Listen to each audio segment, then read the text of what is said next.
ఆయన చెప్పిన మాట కట్టుబడి ఈరోజు ఇక్కడ ప్రెస్ మీట్ పెట్టి ప్రభుత్వం డైరెక్ట్ గా తీసుకున్నటువంటి అప్పులు, ఇండైరెక్ట్ గా కార్పొరేషన్ నుంచి తీసుకున్నటువంటి అప్పులు, దేనికి ఎంత డబ్బు తీసుకున్నారో వివరంగా మీకు అందరికీ లెటర్ ద్వారా లెక్కలన్నీ చూపించాడు. ఇవి హరీష్ రావుకి, కేటీఆర్ కూడా పంపించారు. వీటికి సమాధానం చెప్పకుండా కార్పొరేషన్లు తీసుకున్న అప్పులకి మాకు సంబంధం లేదంటే, ప్రతి ప్రభుత్వానికి అన్ని కార్పొరేషన్లు ప్రభుత్వం కింద ఏర్పాటైనటువంటి special vehicle programmes, RTC corporation కానీ, కాళేశ్వరం ప్రాజెక్ట్ కానీ, లేకపోతే ఇంకే ప్రాజెక్ట్ కోసమైనా ఏర్పాటైన కార్పొరేషన్లన్నీ ప్రభుత్వం ఏర్పాటు చేసినాయే. ప్రభుత్వం ద్వారా తీసుకుంటే కేంద్ర ప్రభుత్వం అనుమతి ఇవ్వదని చెప్పి ప్రభుత్వం ద్వారా తీసుకునవలసిన డబ్బు మామూలు రికార్డు స్థాయి ఎంతవరకు పర్మిషన్ ఇవ్వాలో ఆ పర్మిషన్ దాటి స్పెషల్ పర్మిషన్ కేంద్ర ప్రభుత్వం నుంచి తీసుకొని తర్వాత కార్పొరేషన్ దగ్గర అప్పు తీసుకొని మొత్తం 8,21,000 కోట్ల రూపాయలు అప్పు తీసుకొని 23లో దిగిపోయారు. మీరు ప్రజలు మిమ్మల్ని దించారు.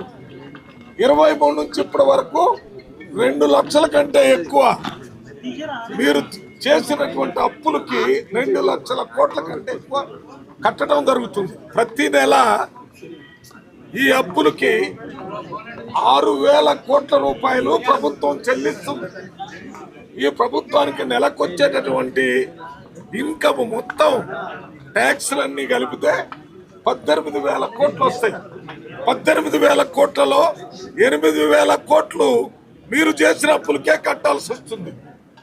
ఇంకొక 6,000 ప్రభుత్వ ఉద్యోగులకి కట్టాల్సిన అవసరం ఉంది.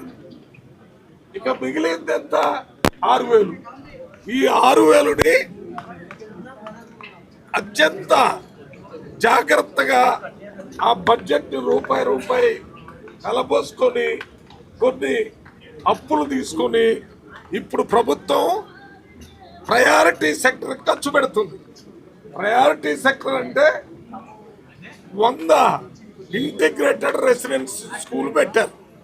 ఈ 100 ఇంటిగ్రేటెడ్ రెసిడెన్షియల్ స్కూల్స్ లో ఒక్క స్కూల్కి 25 ఎకరాలు, ఆ స్కూల్ కట్టడానికి 200 కోట్లు. ఆ హాస్టల్లో 2,600 మంది ఉంటారు. ఆ 2,600 మంది 25 ఎకరాలు ముఖ్యం కాదు.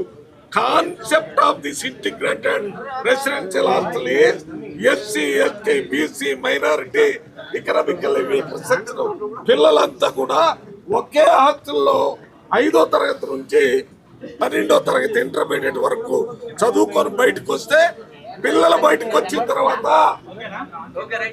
క్యాస్ట్ గాని, రిలీజన్ గాని పట్టించుకోకుండా సమాజంలో అన్నదమ్ముల్లాగా బ్రతికే అవకాశం ఉంటుందని ఈ కార్యక్రమాన్ని రేవంత్ రెడ్డి గారు తీసుకున్నారు.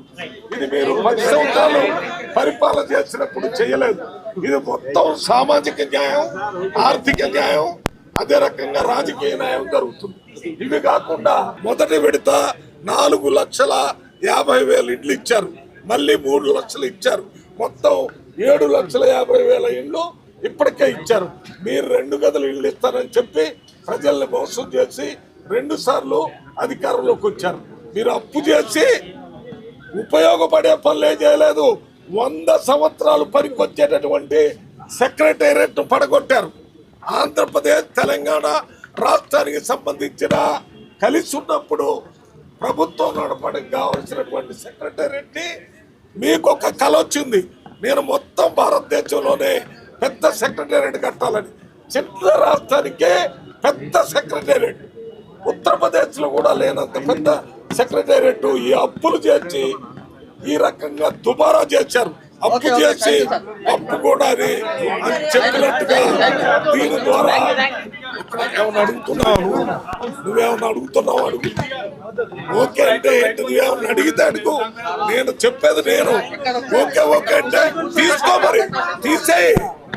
మాట్లాడటం రెలవెంట్ గా మాట్లాడేటప్పుడు, నువ్వు మాట్లాడేటప్పుడు కొద్దిగా జాగ్రత్తగా మాట్లాడాలి.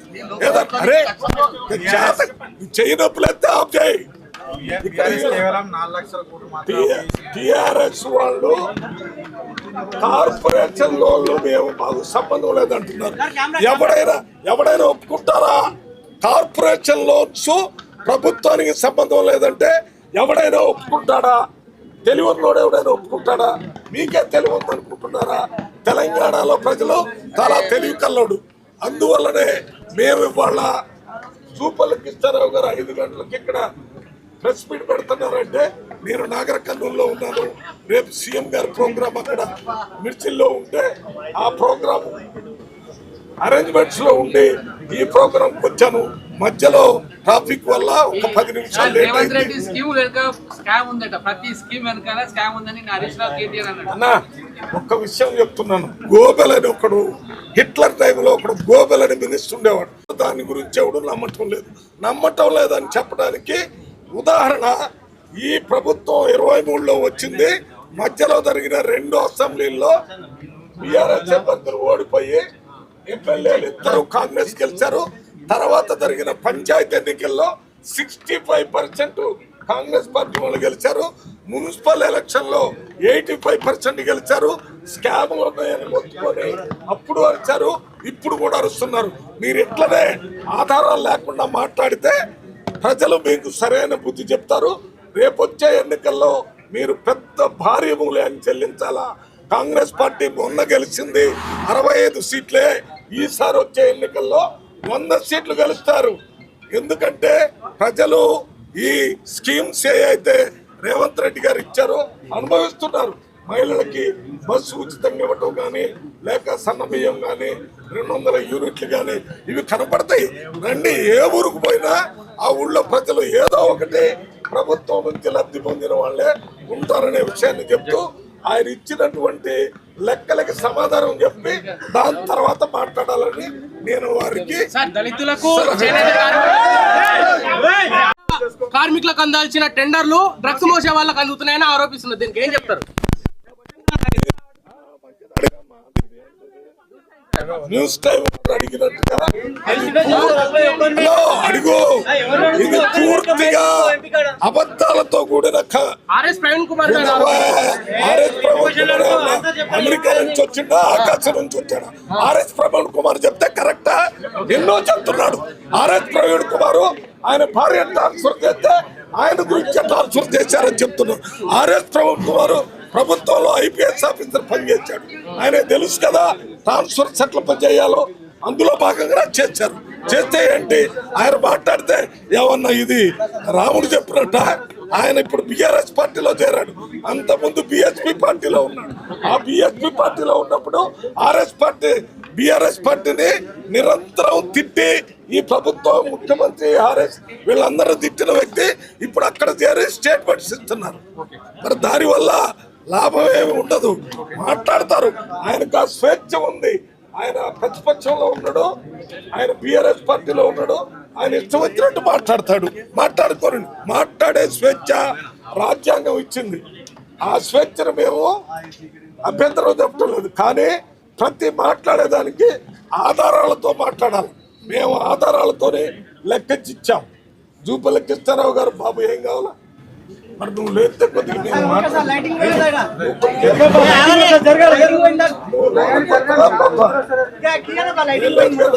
ఏం కాదు. అర్థమైందా?